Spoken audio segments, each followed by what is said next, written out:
Me kake tunani idan aka waye gari cewa Sheikh Isa Ali Ibrahim Fantami ya zama gwamnan Gombe? Wannan dalilin ne yasa nake so na aika babban sako kuma muhimmi zuwa ga Gombawa cewa su yi iya kokarin su tabbatar da cewa lallai Sheikh Isa Ali Ibrahim Fantami ya zama gwamna a wannan jihar.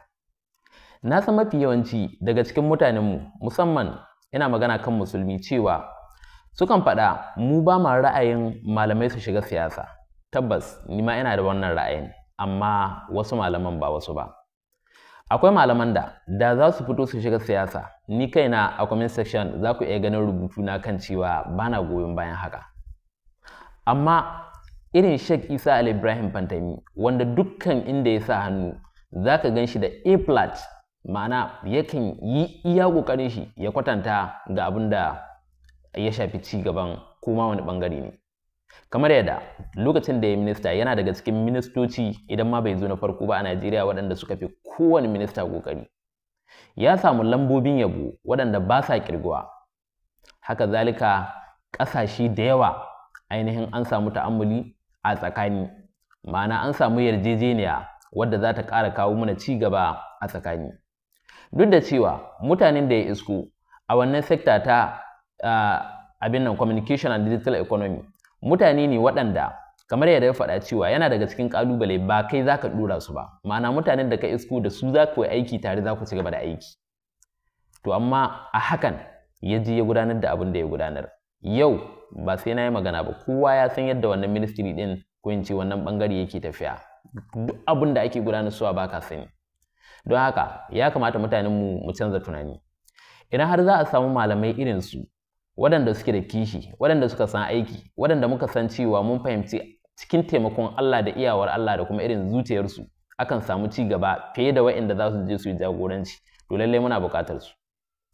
Babban dalilin da ya ƙara sa na ga cewa ya kamata in yi magana kan cewa ya kamata a yi ƙoƙari don ganin cewa wannan bawan Allah Sheikh Isa Ali Ibrahim Fantami ya kai ga wannan kujerar shine, ni a hangina a kuma tunanina, dukkan abin da mutum zai faɗa ba shine a gabana ba, matuƙar dai na san abin da nake tunani daidai ne kuma ba sabon Allah bane, kuma abu ne wanda mu muna magana ne don a samu ci gaba. Idan har Sheikh Isa Ali Ibrahim Fantami ya zama gwamna a wannan garin na Gombe, to ina da yaƙini da tabbacin cewa da yadda Ubangiji, kamar yadda a rayuwar shi bai taɓa tsammanin cewa wataƙila zai kai ga ya ma riƙe wani muƙami a ɓangaren gwamnati wanda ya kai minista ba, saboda yadda ya taso cikin malanta. To amma saboda ainihin ɓangare ne wanda field ɗin shi ne, kuma ya cancance shi fiye da cancanta, sai gashi Allah ya kai shi a wannan ɓangare. To haka zalika a mataki na gwamna ya cancanta ya zama, wanda muna ganin cewa idan har Allah ya bashi wannan damar, to Allah kaɗai ne zai hana Fantami wani lokaci ya zama ainihin shugaban ƙasar Najeriya. Wannan dalilin ne yasa nake ƙoƙarin aika wannan sakon zuwa ga mutanen Gombe. Kamar yadda muka sani, ministan sadarwa da tattalin arzikin digital, wanda ya fara daga August 2019 zuwa Mayu 2023, wato ainihin ya fara wannan shugabanci, ya samu abubuwa na girmamawa, sannan ya yi achieving a lot, wanda zan ɗan kawo kaɗan daga ciki. Na farko shine ayyuka da tsare-tsare na digital. Ta wannan ɓangare an yi ayyuka fiye da 4,366 a faɗin wannan ƙasar, waɗanda suka haɗa da cibiyoyin horar da fasahar zamani, cibiyoyin sadarwa na gaggawa, cibiyoyin koyon digital a makaranta da kuma cikin al'umma. Wannan yana daga cikin babban abin da ya yi. Sannan an kafa cibiyoyi guda 1,667 don tallafawa tattalin arzikin digital, ciki har da cibiyoyin fasaha, cibiyoyin ƙere-ƙere da kuma cibiyoyin koyar da fasahar zamani. An aiwatar da tsare-tsare guda 16 na ƙasa don tallafawa ci gaban tattalin arzikin digital, ciki har da kafa cibiyar ƙasa ta fasahar wucin gadi da robotic, wato NCAIR a shekarar ta 2021, wato ta 2021 kenan, wanda idan kuka duba a cikin isaalifantami.com za ku ga ƙarshen wannan labarin. Abu na biyu, ta fannin ci gaban tattalin arziki da kuma harkokin kuɗi, sashen ICT ya bayar da gudunmuwar 17.92% GDP na ƙasa a zango na biyu na shekarar 2021, wanda ya zama mafi girma a tarihin Najeriya. Ku duba cikin isaalifantami.com za ku ga ƙarshen wannan labari. An samar da fiye da naira tiriliyan 1 ga gwamnatin tarayya cikin ƙasa da shekara 2 ta hanyar haraji da kuɗaɗen lasisi daga kamfanonin sadarwa. Wannan babban achievement. Sai na uku, ta fannin inganta ilimi da ƙwarewar digital, an horar da fiye da mutane a 2,219 a fannin fasahar zamani, tare da haɗin gwiwa da kamfanoni kamar Microsoft da Hewlett don horar da ƙarin mutane miliyan 530,000 B da B. An horar da kuma an rarraba kwamfutoci guda 6,000 ga cibiyoyin ilimi don tallafawa koyar da abin da ya shafi yanar gizo. Sai ta fannin inganta sadarwa da tsaro, an kafa cibiyoyin sadarwa na gaggawa ECC a jihohi da dama waɗanda ke ba da damar kiran lambar gaggawa ta 112 don samun taimako daga hukumomin tsaro da na lafiya.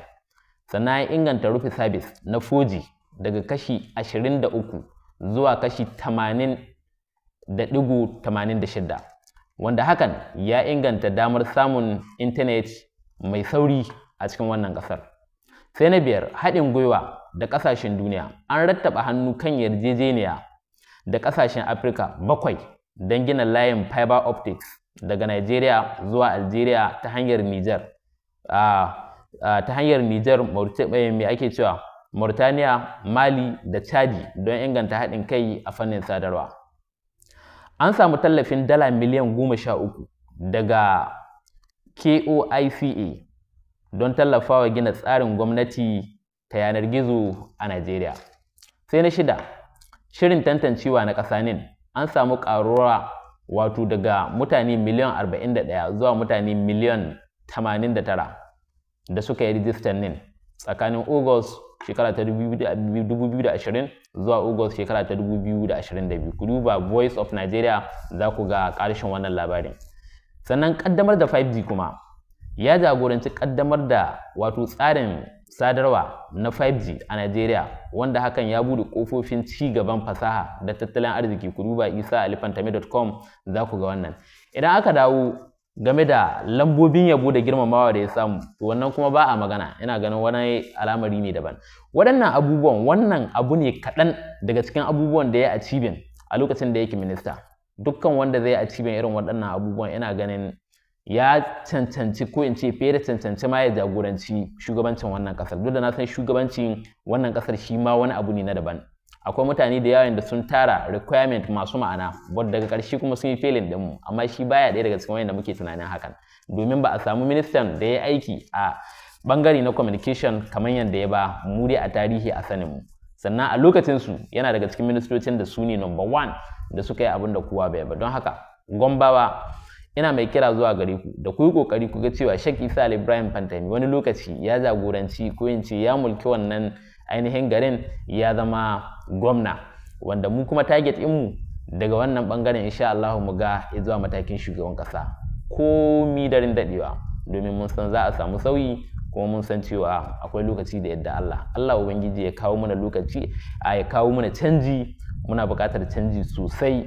Allah ya bamu shugabanni masu tausayi, kuma Allah ya bamu ikon gyarawa ga abubuwan da muke yi. Idan har kana da wata magana ko wani fata ko wani tunani, zaka iya aje mana a comment section. Amma dai magana ta irin Sheikh Isa Ali Fantami wai ya jayi a bangaren siyasa, ya riga ya shige ta, sannan kuma yana iyawa. Ma'ana abu ne wanda siyasa jan shi take yi, ba wai shi ke binta ba, wanda ya nuna cewa lallai aikin shi ne. Yawa, kuma haka Allah ya tsara, ganin cewa zai iya, kuma an yarda da shi. So wannan ba laifi bane, ba kuskure bane.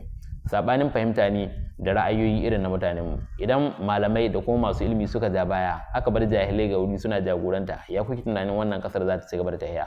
Duk da cewa wanda yake da ilimi amma baya son ci gaba, ya mafi jahili cutarwa wani lokaci.